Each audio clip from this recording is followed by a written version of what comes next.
Hi guys, it's Simon from Tech My Life Video, and I wanted to give you do a video just a bunch of Apple stuff. So I've got one of my Apple t-shirts on. Bunch of Apple stuff that's been happening. There's a new MacBook out, the 12-inch MacBook. I should have probably tried to find my son's. It's probably around the house here somewhere. The small compact MacBook. I'll find a picture of it. And they've basically done a spec update, so it looks exactly the same, but it's got some improved performance and improved battery life. So supposedly an extra about an hour of battery life and some improved SSD performance. So the writes and read speeds have been increased. I mean, I think it's a great little computer. My son's has got a little bit of a sticky keys here and there, which might be teenage stickiness, or it might just be that it needs a clean. It's just generally gets a bit sticky. They are very, very compact keys, so you wouldn't imagine that a lot of dust before they would get a little bit sticky. But I reckon they're a great computer, as long as you're not doing video editing too much, pretty basic stuff. I've done some pretty intensive graphics editing, like opening a lot of images in InDesign and documents and so forth, and it was a breeze for that kind of stuff. So it's more the kind of high intensity video editing. So that's come out and it's in rose gold, which is a little bit on the pink side. It is, I mean, I can understand a rose gold phone maybe, but the laptop, tell me what you think in the comments, but I think ladies maybe might like that one, but it is very pink looking. Even the gold one's a bit much for me, to be honest. But there you go. So new MacBook, worth checking out if you've been thinking about getting one. The iPhone CE, which got a lot of criticism because it wasn't a big razzmatazz launch, people lining up and things like that, which of course it wasn't going to be. Supposedly at the moment demand is outstripping, I should say, supply. So there's still a lot of demand for that phone, which is interesting because there was a lot of criticism of it. I thought it would be popular, at least for people looking to upgrade who wanted that smaller phone. I know people who've got sore hands from holding like a 6 Plus. They think it's a good idea, but it's quite substantial for somebody with small hands. So that small phone is going to do well. Apple shares, let's talk about that very quickly. The share price has gone down.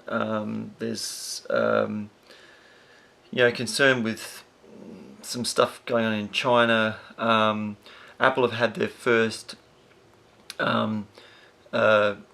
iPhone sales are down for the first time, but whenever something like this happens, it's like panic stations. I mean, shares are not always going to go up. There's always going to be some down, and I think that you've got a US election coming up.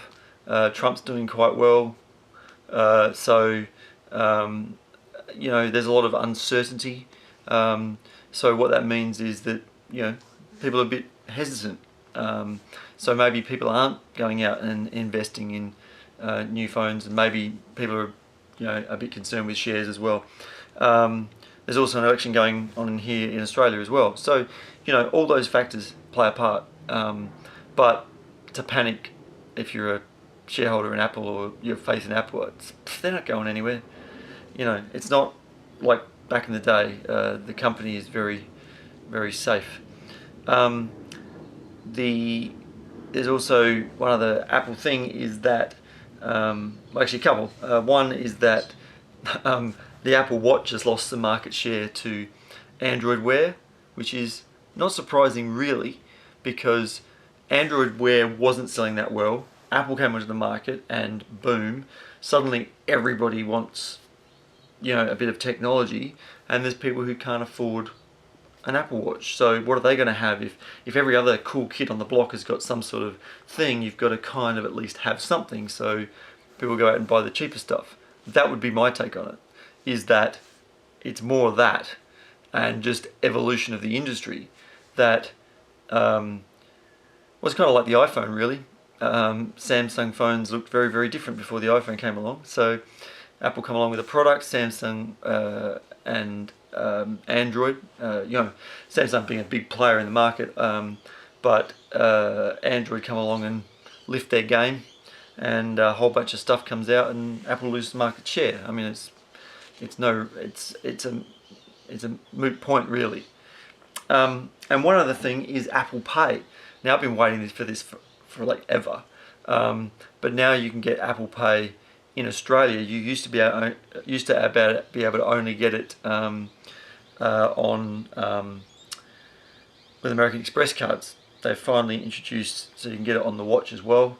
I've now just got to find a shop a shop where I can use it. So basically, the big banks in Australia basically boycotted Apple Pay, which is ridiculous. So yeah, I'll show you a list. I'll put a list up of all the banks, and you'll see America just has an insane amount of banks that are on board. So I need to find a retailer now where I can use it. So hopefully I'll get a chance to actually experience what it's like. I don't generally use that card that I've been able to put on there. My main card that I use with my main bank, they're not part of Apple Pay as yet. So look, there's a whole bunch of stuff. New MacBook, check it out if you're in the market for one. As I've said, they're a very good computer. The iPhone CE, you might struggle to get one because supposedly, there's a lot of demand for it. Don't panic on your Apple shares. I'm pretty sure everything's going to be fine. Apple Watch losing a little bit of market share, but I think it's going to be okay. And Apple Pay expanding a little bit in Australia. So if you're with the ANZ Bank, you can now check that out on your phone. Please comment below on any of these things. Please like the video and please subscribe to the channel. I'm Simon from Tech My Life Video, and we'll see you in the next one. Bye.